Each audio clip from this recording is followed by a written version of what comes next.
It's time for your daily dose of all things Chicago sports. This is the Daily Score. Now, here's your host, Mark Grote. Hey, what's going on, everybody? Welcome into the Daily Score. I am Mark Grote. We are coming at you from Haugh Hall today, and this specifically, the room that I'm in right now, is the NFL Network room, which is usually occupied by Stacey Dales of the NFL Network, but we've got a little co-op deal that we've worked out. Stacey Dales is the goods. Let's get right into it. Some interesting things to talk about from the Bears, including Jaylon Johnson and the latest on a potential contract extension. Richard Hightower, the Bears special teams coach, talking about DJ Moore as a potential punt returner, and Velus Jones Jr. as well. We'll get into that in a second. But with Teven Jenkins out and injured, reportedly with a leg injury, that according to Brad Biggs was the first one to report that. What we saw in practice today, and today being Monday, was Lucas Patrick returning from injury and playing center again. Cody Whitehair goes from center to the left guard spot, which had been occupied, obviously, by Teven Jenkins. And we did see Nate Davis in practice, and he was at the spot that he was projected to be at, which is right guard. Now, this was a slow-motion practice today. No pads, looked like a walk-through practice, so there was no contact, nothing like that. So nothing high speed whatsoever, but that's the look that they showed us today. Obviously, that could change. We don't have any confirmation or clarification from the coaching staff because it was only Richard Hightower, the special teams coach, that spoke on this Monday. So, and, it's not his job to talk about other positions and the health of the team and those kinds of things. We will talk to Matt Eberflus on Tuesday. So hopefully we will get an update from him on what is going on with Teven Jenkins and his injury, which looks to be something that potentially could be a long-term injury. So that's what's going on with the offensive line. Yes, Braxton Jones still playing left tackle, and Darnell Wright, the rookie, at the right tackle spot. Now, Lucas Patrick was brought to the Bears to be the starting center of the team because of injuries and ineffectiveness. Last year did not work out for Lucas Patrick, either at center or at guard. So is this the right move?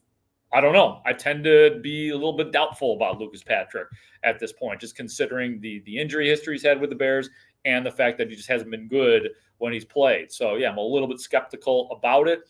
Doug Kramer still appears to be the number 2 center. We're seeing Dieter Iceland get a lot of work, too, as the 3rd string, maybe the 4th string center. So that's the way it's lining up right now. Again, Lucas Patrick at center, Cody Whitehair at left guard, Nate Davis right guard, Braxton Jones left tackle, and Darnell Wright is the right tackle. So that's what's up with the offensive line right now. Another thing, too, that we got a little bit of an update on. I don't know if update is the right word, but we refreshed the conversation in regards to Jaylon Johnson, who is in the 4th year of his rookie contract. He's been a good cornerback for the Bears. He is hoping to get a contract extension. And my colleague, and a guy that you read on 670thescore.com, Chris Emma, asked a question to Jaylon Johnson and got a very interesting answer. Jaylon, you've expressed confidence and hope in the past about getting a contract extension with the Bears and being here long term. Do you have optimism that could happen before the start of the season? We'll see. Is it something? What role does it play in your life? Are you getting updates from your agent? Do you not? What role does it play in my life? Yeah, in my livelihood. Hopefully, a lot of money. No, the negotiation, not the end. For me, at the end of the day, like I said in the beginning, it's not about my will. It's about God's will, and whatever the timing is, whether it's now, whether it's in 2 weeks, 2 months, 6 months, whatever is for me will come, and I'm confident with that. I have a whole lot of faith in that. So I'm not worried about it. I'm going out and I'm playing my game. Like I said, I'm trying to get a lot of interceptions this year. So that's what I'm focused on. The contract will come when it comes, and if it don't, it don't. If it does, it does. Most people out in the world, and myself included, I couldn't imagine what it might be like to sit there and go, hey, if a meeting goes well or a couple meetings go well, I might end up with generational wealth. Yeah, 100%. Is that something that you think about? Oh, definitely. I love the game, but I also play the game for the check as well too. So just something that you grow up knowing. Okay, like the biggest thing is getting to that second contract, and that's when you change your family's lives. So, that's the days I've grinded when I didn't want to grind. Now the days where I've shed tears that hurt a whole lot. So just being able to continue that process and continue to work, continue to go through it, and just looking forward to being blessed with that opportunity wherever it comes and whenever it comes.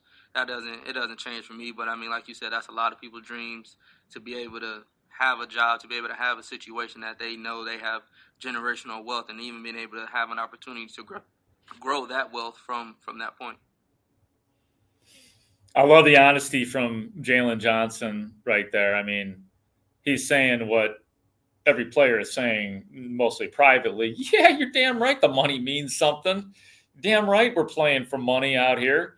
So, it's a chance for Jaylon Johnson to be rich and be rich for a lot of years. So I appreciate that. What we don't know at this moment is, are there actually talks going on between Jaylon Johnson's representative and Ryan Poles and those who negotiate with the Bears? That we don't know. If that's taken place, we don't know to what level it is. You heard Jaylon Johnson too. One of the things that he said actually was, look, I'm going to go out there and I'm working on getting a bunch of interceptions this year and, to drive up his price perhaps. So it indicates to me that maybe the serious talks have not taken place yet. Could be wrong, but that's kind of what I am deriving from that. And Ryan Poles, the Bears general manager, has made it clear that he is not going to share details of potential negotiations with us when it comes to those guys, but just something to consider. He's worth it, by the way. I think you're putting together a pretty nice secondary with Jaylon Johnson and, what Tyreek Stevenson has done, and Terrell Smith to a different degree. And, a lot of guys, a strong secondary for the Bears. So I personally think it would be the right move for the Bears to extend him and give him market value for a number one outside corner in the National Football League. Last topic of discussion here is, DJ Moore was one of the three guys I think I saw returning punts in practice. And he has been doing some of that in practice. So this was nothing new, but there was kind of a line of questioning about it, whether he'd be allowed to do it just because of how important he is as a receiver. And Richard Hightower said, if he wasn't allowed to do it, if we didn't have permission to do it, you would not see him practicing out here. Do I think that DJ Moore is going to be returning punts for the Bears this year? Probably not. But guess who still is out there? Velus Jones Jr.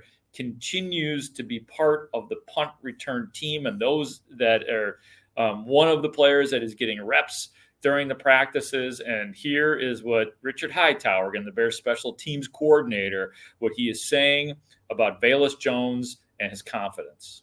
He has a competitive streak in him, and he wants to make a play, and he just got to know when to say when. That's all. But does that shake your confidence a little bit when you see him out there and he makes the kind of mistake that, in a regular season game, that could be a biggie? I can tell you how I feel about confidence. It doesn't shake my confidence because from when I was a boy, like 5 years old, my dad always told me, you got to be confident in who you are as a man. You got to know who you are as a man. And you got to believe in yourself and things you stand on and your principles. And I stand on fundamentals, technique, values that we talk about in our room.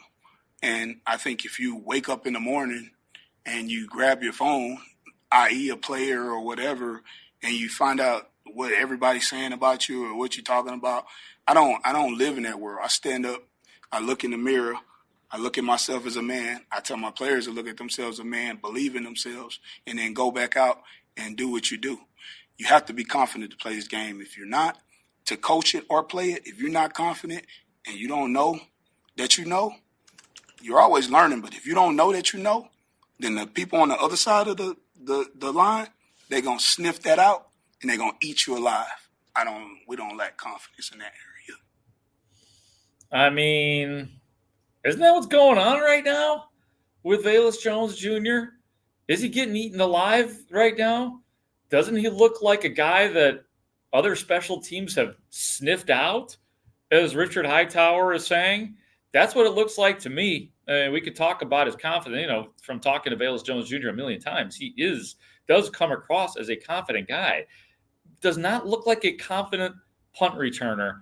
So, I appreciated what Richard Hightower is saying there about confidence, but to me, that's what he looks like, a guy who's getting eaten alive as a punt returner. So, again, I just think they need to stop with Velus Jones Jr. as a punt returner if they are serious about winning and if they are serious about special teams.